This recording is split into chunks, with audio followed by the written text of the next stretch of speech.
आइए जानते हैं आज की कुछ अंतर्राष्ट्रीय खबरों को। पहले एक नजर आज की हेडलाइंस पर। अश्वनी वैष्णव को बनाया गया देश का नया रेल मंत्री। पीएम मोदी ने उत्तर प्रदेश को दिया बड़ा तोहफा, इन 7 नेताओं को बनाया मंत्री। कभी पिता ने संभाली थी जिम्मेदारी, अब बेटे ज्योतिरादित्य सिंधिया संभालेंगे नागरिक उड्डयन मंत्रालय।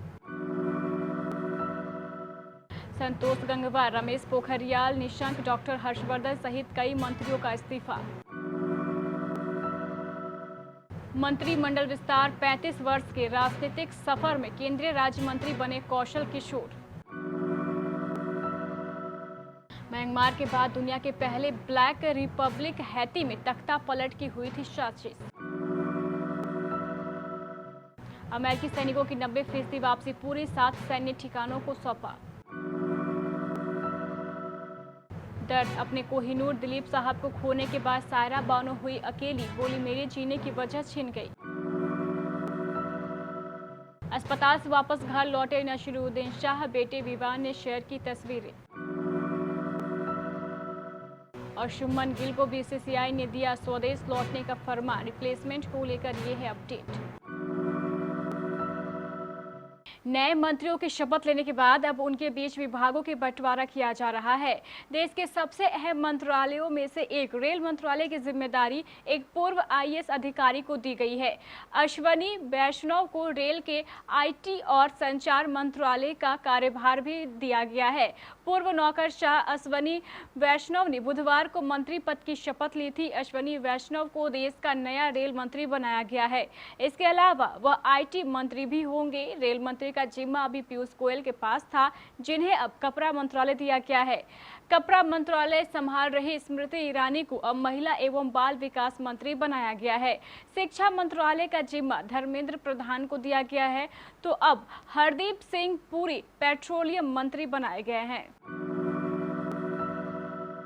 उत्तर प्रदेश के आगामी विधानसभा चुनाव को देखते हुए प्रदेश से अनुप्रिया पटेल व कौशल किशोर सहित 5 नेता मोदी कैबिनेट में यूपी से मंत्री बने हैं। मोदी कैबिनेट में यूपी से अनुप्रिया पटेल, कौशल किशोर, बीएल वर्मा, एसपी सिंह बघेल, पंकज चौधरी, भानु प्रताप वर्मा और अजय मिश्रा शामिल किए गए हैं।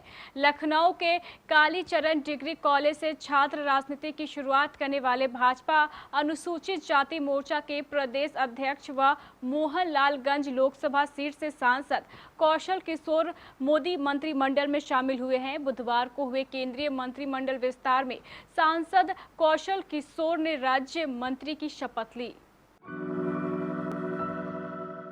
कांग्रेस छोड़ भाजपा में शामिल हुए ग्वालियर राजघराने से ताल्लुक रखने वाले ज्योतिरादित्य सिंधिया को मोदी सरकार में मंत्री बनाया गया है। बुधवार को हुए कैबिनेट विस्तार में ज्योतिरादित्य सिंधिया को नागरिक उड्डयन मंत्रालय की जिम्मेदारी दी गई है।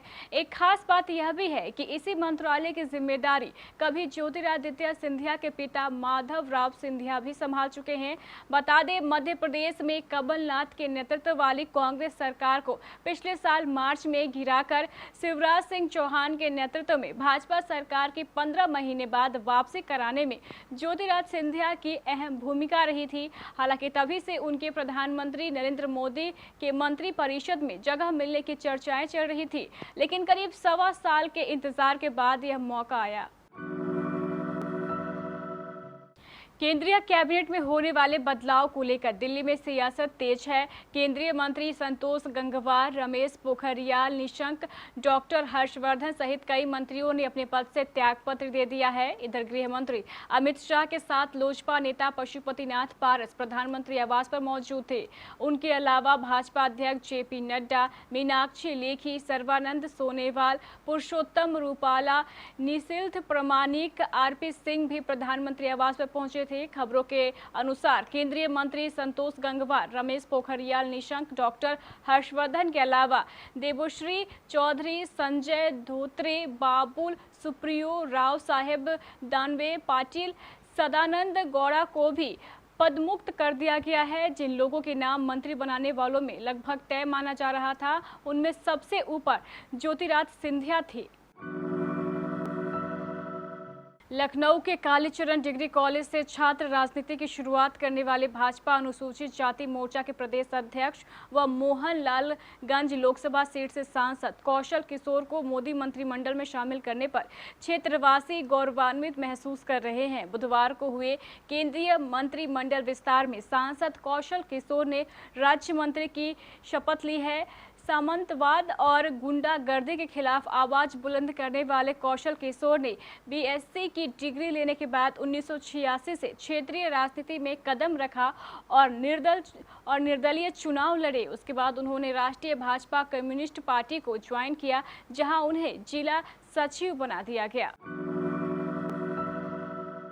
म्यांमार के बाद फरवरी 2021 में एक और देश हैती में तख्ता पलट की साजिश हुई थी। यहां के राष्ट्रपति जोवेनिल मोसे ने यह दावा किया था। उस वक्त पुलिस ने 20 से अधिक ऐसे लोगों को गिरफ्तार किया था। उन्होंने कहा है कि मेरी हत्या की साजिश रची जा रही थी। राष्ट्रपति ने कहा था कि देश में तख्ता पलट की योजना चल रही है। राष्ट्रपति जोवेनिल ने दावा किया था कि इस साजिश में गिरफ्तार लोगों के खिलाफ हत्या की कोशिश करने के आरोप और ये सभी लोग उनकी सरकार को उखाड़ फेंकने की कोशिश में जुटे हुए थे। खास बात यह है कि गिरफ्तार लोगों में सुप्रीम कोर्ट के एक जज भी शामिल है, जिन्हें विपक्षी नेता का समर्थन प्राप्त है। अमेरिकी सेंट्रल कमांड ने कहा है कि अफगानिस्तान से अमेरिकी सैनिकों की वापसी जारी है। अब तक 90% से ज़्यादा वापसी पूरी हो चुकी है। यहां 7 सैन्य ठिकानों को औपचारिक रूप से अफगान रक्षा मंत्रालय को सौंप दिया गया है। अमेरिकी रक्षा मंत्रालय ने कहा है कि करीब 1000 C-17 मालवाहक विमान अफगानिस्तान से सैन्य उपकरण लेकर उड़ गए हैं। पेंटागन के मुताबिक अफगानिस्तान से सैन्य उपकरण लेकर रवाना होने से पहले कई सैन्य उपकरणों को निपटाने के लिए रक्षा रसद एजेंसी को सौंप दिया गया है। अदाकारा सायरा बानो के कोहिनूर दिलीप साहब उन्हें अकेला छोड़कर दुनिया से चले गए हैं। अगर कभी प्यार की मिसाल दी जाएगी तो अब हीर रांझा, लैला मजनू, सोनी महिवाल के साथ सायरा दिलीप की मोहब्बत का नाम भी लिया जाएगा। दिलीप साहब की आखिरी सांस तक सायरा बानो उनके साथ रही और अब सायरा के आंख आंसुओं से भरे हैं। शाहरुख खान उन्हें संभालते हुए दिखे। अन्य फिल्मी सितारे भी सायरा बानो को हिम्मत बंधाते हुए नजर आए।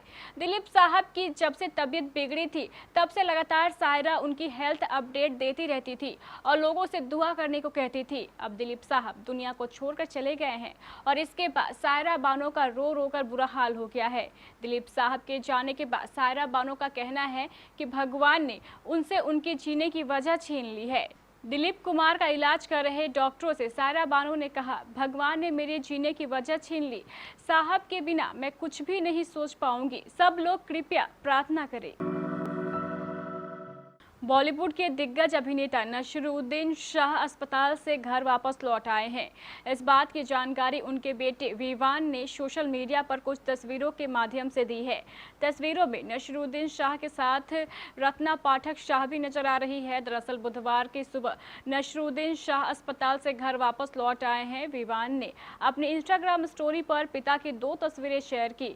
याद दिला दे कि नसीरुद्दीन शाह का निमोनिया का ट्रीटमेंट चल रहा था। नसीरुद्दीन शाह के फेफड़ों में पेच पाया गया था, जिसके बाद उन्हें तुरंत अस्पताल में भर्ती कराया गया था।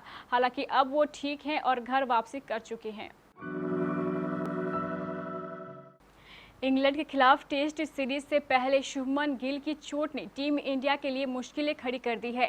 गिल की पिंडली में ऐंठन बनी हुई है और उसे ठीक होने में कम से कम 3 महीनों का समय लग सकता है, जिसके बाद भारतीय टीम मैनेजमेंट ने 28 जून को एक ईमेल भेजकर गिल के रिप्लेसमेंट की मांग की थी। अब रिपोर्ट की मानिए तो चयनकर्ताओं ने गिल की जगह किसी खिलाड़ी को भेजने की मांग खारिज कर दी है। इंग्लैंड में मौजूद टीम मैनेजमेंट ने गिल के रिप्लेसमेंट की मांग की थी, लेकिन मुख्य चयनकर्ता चेतन शर्मा सहमत नहीं है। दूसरी ओर भारतीय क्रिकेट बोर्ड चाहता है कि शुभमन गिल इंडिया लौट आए। हालांकि गिल कब आएंगे इसका पता नहीं है। तो ये थी हमारी कुछ अंतर्राष्ट्रीय खबरें। चलेंगे प्राइम स्टूडियो।